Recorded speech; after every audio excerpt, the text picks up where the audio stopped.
કેમ છો બધા? મજામાં ને? તમે બધા મજામાં છો અને મજામાં રહ્યો છો એવી અમારા દરેક શિક્ષકો તરફથી તમને બધા જને શુભકામનાઓ. મિત્રો, છેલ્લે આપણે ધોરણ 7માં આપણા વિજ્ઞાન વિષયમાં ભણતા હતા ઉષ્મા વિશે, હીટ વિશે. એમાં ગયા લેક્ચરમાં આપણે છેલ્લે જોયું કે ઉનાળામાં કયા કપડાં પહેરીએ છીએ, શિયાળામાં કયા પ્રકારના કપડાં પહેરીએ છીએ. ઉનાળામાં ઘરની અંદર વધુ ઠંડક લાગે છે અને ઘરની બહાર બહુ જ ગરમી લાગે છે, જ્યારે શિયાળામાં તેનાથી ઊંધું થાય છે. ઘરની અંદર આપણને વધારે ઠંડી લાગે છે અને ઘરની બહાર આપણને ઓછી ઠંડી લાગે છે. તો મિત્રો, આપણે છેવટે અહીં સુધી ચર્ચા કરેલી, 3 વસ્તુ જોયેલી કે ગરમ પદાર્થો કોને કહેવાય, ઠંડા પદાર્થો કોને કહેવાય અને એની બંને વચ્ચેનો એક ભાગ છે હુંફાળા પદાર્થો કોને કહેવાય. એના ઉદાહરણો સહિત આપણે તેની ચર્ચા કરી લીધી. તો આપણે એક રાશિ વિશે જોયું હતું કે કઈ રાશિથી આપણે તાપમાન જે છે એ નક્કી કરી શકીએ. એ રાશિ એટલે જ તાપમાન. આપણે કોઈ વસ્તુને અડકીને કે પછી જોઈને નક્કી ન કરી શકીએ કે આપેલ વસ્તુ ખરેખર ઠંડી છે કે ગરમ છે કે પછી હુંફાળી છે, કારણ કે દરેકની પોતાની સેન્સેશનની જે એક પદ્ધતિ છે એ અલગ અલગ હોય છે. કોઈને કોઈ વસ્તુ અત્યંત ઠંડી લાગતી હોય તો તે જ વસ્તુ અન્ય બીજી વ્યક્તિને કદાચ એટલી ઠંડી ન પણ લાગતી હોય. અમુક જે છે એ કુલ્ફી છે એ તરત જ બટકા ભરી ભરી તરત જ ખાઈ જતા હોય, એના દાંતમાં એટલી બધી એને ઠંડી ન લાગતી હોય. પણ અમુક વ્યક્તિને એ અત્યંત ઠંડી લાગતી હોય તો કુલ્ફીને બટકા ભરીને ખાઈ શકે નહીં, તરત જ તેના દાંત જે છે એને કળવા માંડતા હોય. તો કુલ્ફી એક જ છે, પરંતુ વ્યક્તિ પ્રમાણે તેની ઠંડક અલગ અલગ હોય છે. માટે આપણે આ પ્રકારે નક્કી ન કરી શકીએ કે કોઈ વસ્તુ કેટલી ઠંડી છે કે ગરમ છે કે હુંફાળી છે. તો આપણે તેના માટે એક રાશિ છે એ નિયુક્ત કરેલી તાપમાન.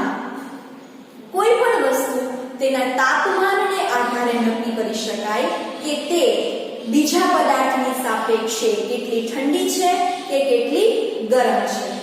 તો મિત્રો, આપણે આજે ચર્ચા કરવી છે તાપમાનને માપવા માટે વાપરવામાં આવતા સાધનો વિશે.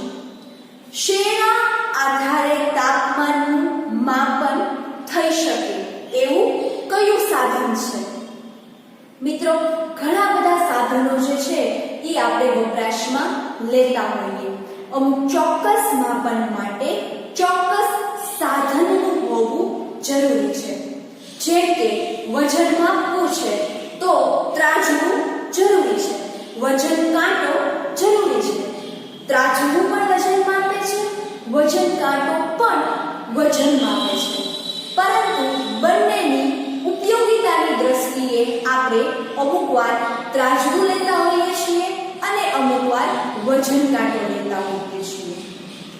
ખાસ આ ઉદાહરણના આધારે આપણે તાપમાનમાં પણ આવા સાધનોને જોવાના છે કે ભાઈ તાપમાન તો માપવાનું જ છે, પણ કયા પ્રકારનું તાપમાન માપવાનું છે તેના આધારે તાપમાન માપવાના સાધનોમાં કેવો ફેરફાર હોય છે એ ડિટેલમાં આપણે ચર્ચા કરવી છે. તાપમાન માપવા માટે વપરાતા સાધનનું નામ છે થર્મોમીટર. હા,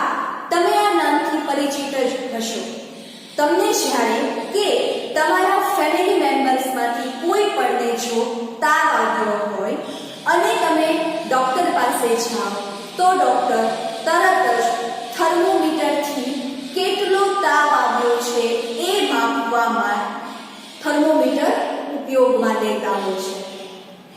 આ જે થર્મોમીટર છે એ આપણા શરીરનું જેટલું તાપમાન છે એટલું તરત જ તેમાં બતાવી દે છે અને તેને આધારે આપણે કહીએ છીએ કે ભાઈ આને 2 જેટલો તાવ છે, 4 જેટલો તાવ છે, 6 જેટલો તાવ છે અને જેટલો તાવ આવ્યો હોય એના હિસાબથી ડૉક્ટર આપણને સૂચના આપતા હોય. માઇનર તાવ હોય તો દવા આપી દેતા હોય, વધુ પડતો તાવ હોય તો ભીના પોતા મૂકવાના કે અથવા તો અમુક વાર દાખલ કરવા પડે એવી પરિસ્થિતિ પણ આવી જતી હોય છે. તો આ જે થર્મોમીટર છે એ તાપમાન માપવાનું એક સાધન છે. આપણે આપણા શરીરનું તાપમાન માપતી વખતે જે થર્મોમીટરનો ઉપયોગ કરીએ છીએ એ થર્મોમીટરને કહેવાય ક્લિનિકલ થર્મોમીટર અથવા તો તેનું બીજું નામ છે તબીબી થર્મોમીટર. જો ખાસ યાદ રાખજો, આપણે શરીરના તાપમાન માટે જે કાંઈ થર્મોમીટરનો યુઝ કરીએ છીએ એને કહેવાય ક્લિનિકલ અથવા તબીબી થર્મોમીટર.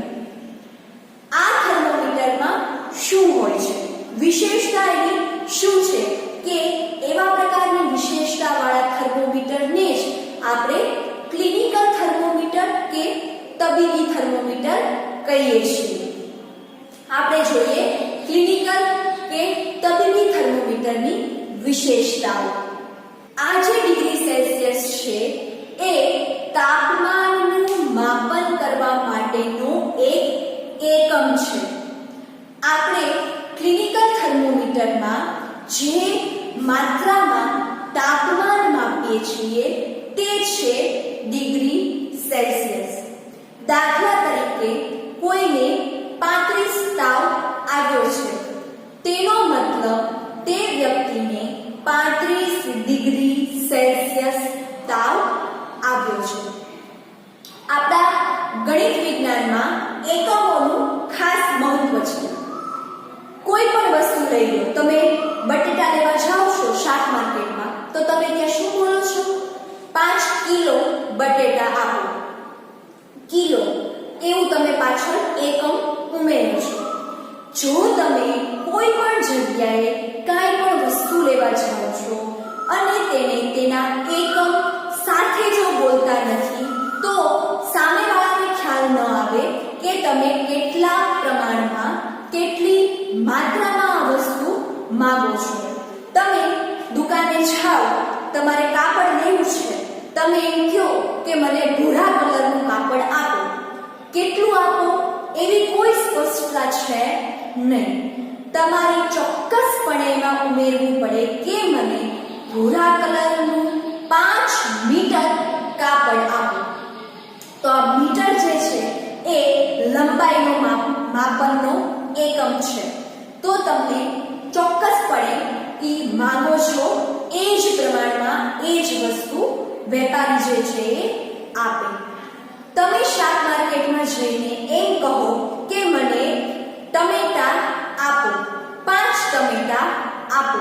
તો શું 5 નંગ માંગો છો, 5 કિલો માંગો છો? કઈ રીતે ખ્યાલ આવે? તો તમે એમ કહો કે મને 500 ગ્રામ ટમેટા આપો, તમે એમ કહો કે 5 કિલો ટમેટા આપો.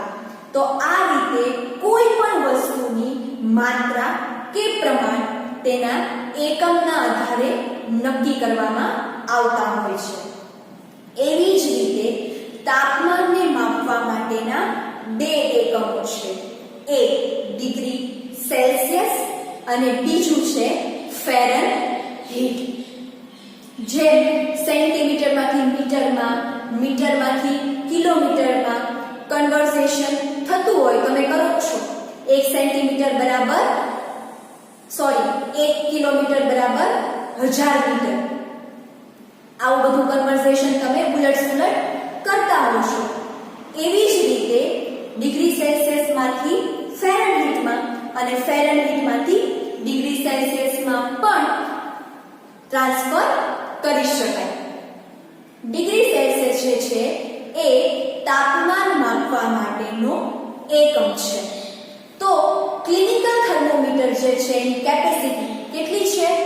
35 ડિગ્રી સેલ્સિયસ થી લઈને 42 ડિગ્રી સેલ્સિયસ સુધી આ જે ક્લિનિકલ થર્મોમીટર છે એ તાપમાન માપી શકે અને આટલો તાપ જ વ્યક્તિઓને આવતો હોય છે.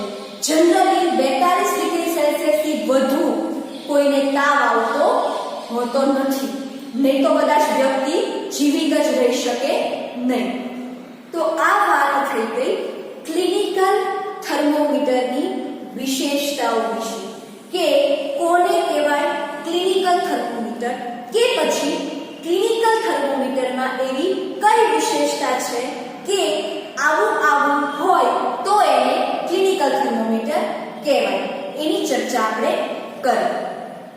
તમે થર્મોમીટરનું હવે ખાસ અવલોકન કરજો.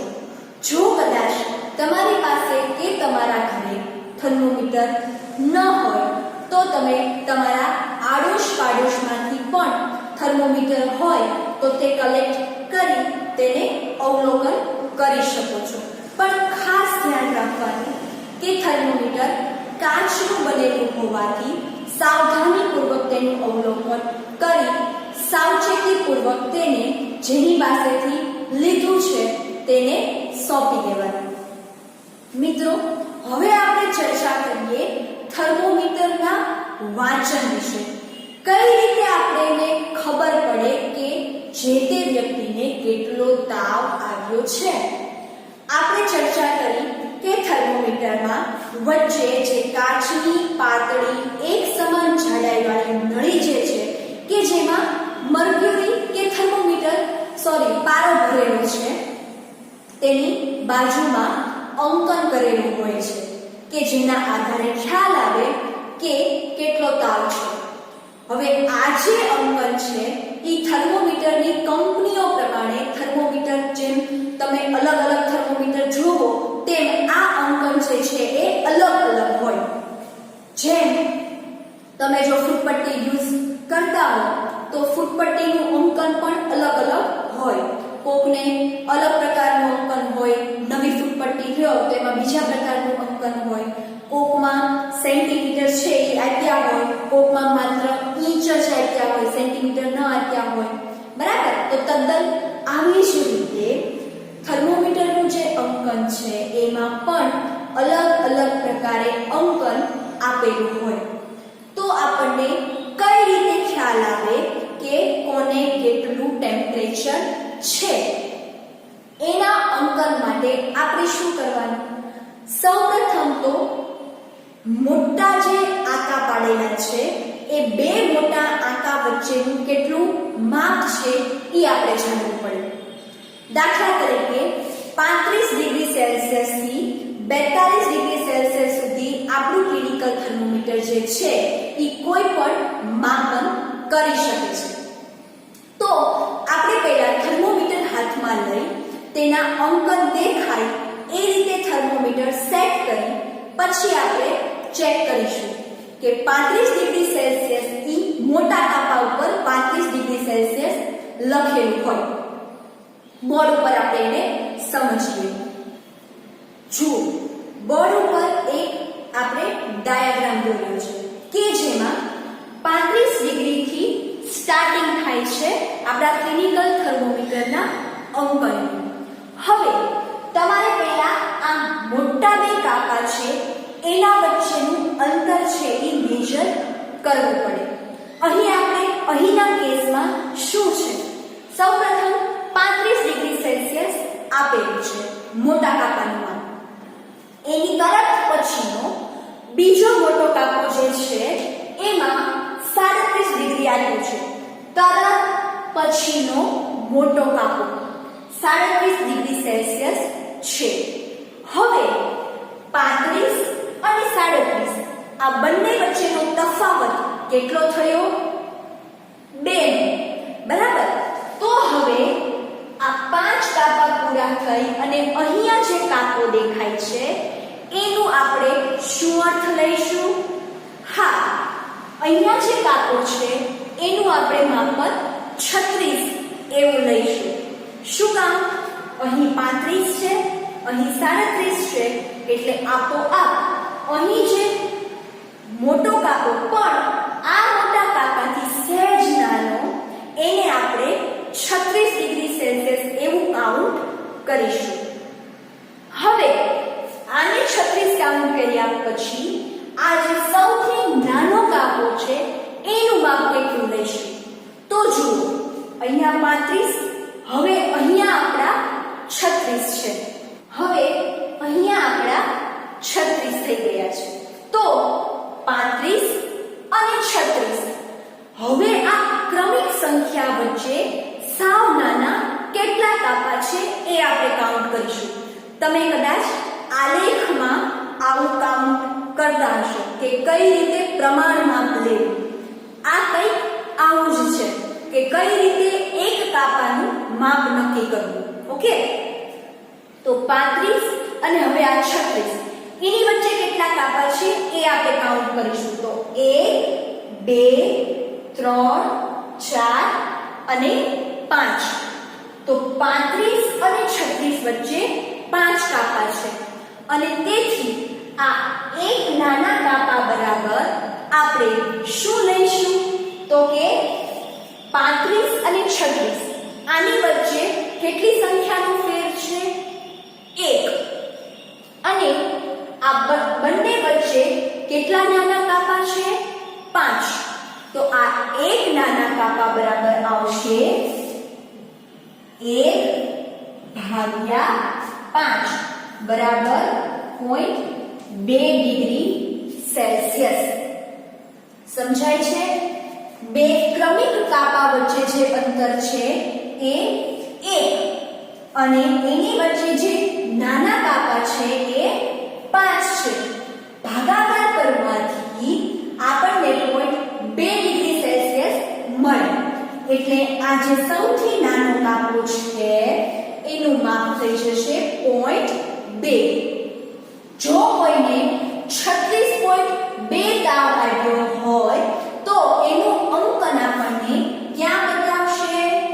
અહીંયા બતાવશે. 36 ડિગ્રી છે એની પછીનો તરતનો એક નાનો એવો જે કાપો છે એ માપ થઈ ગયું 36.2.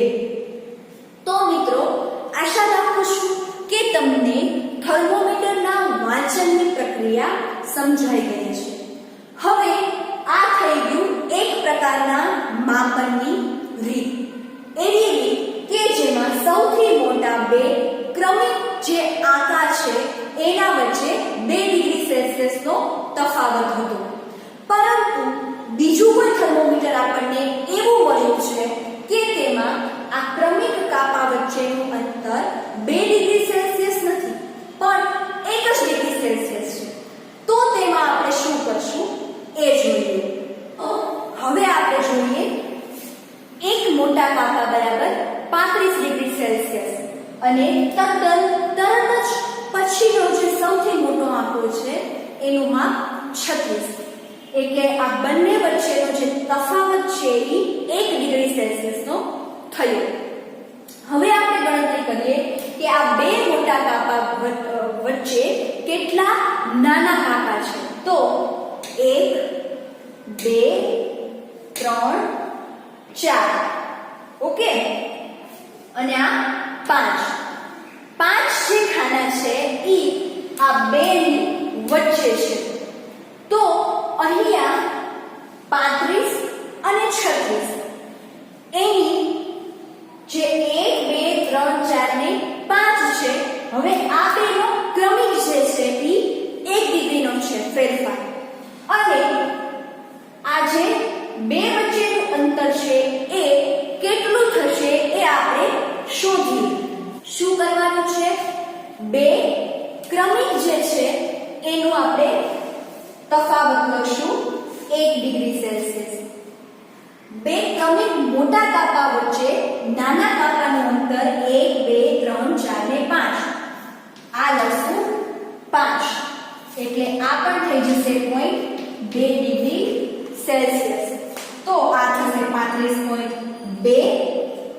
35.4, 35.6, 35.8 અને 36. ઓકે, તો આવી રીતે કોઈ પણ થર્મોમીટરમાં કોઈ પણ પ્રકારનું અંકન જો હોય તો તમે આ સૌથી નાના કાપાનું માપ પણ આ પદ્ધતિ વડે માપી શકો અને ચોક્કસ માપ, ચોક્કસ તાપમાન, ચોક્કસ તાવ તમે મેજર કરી શકો પોઈન્ટ સાથે.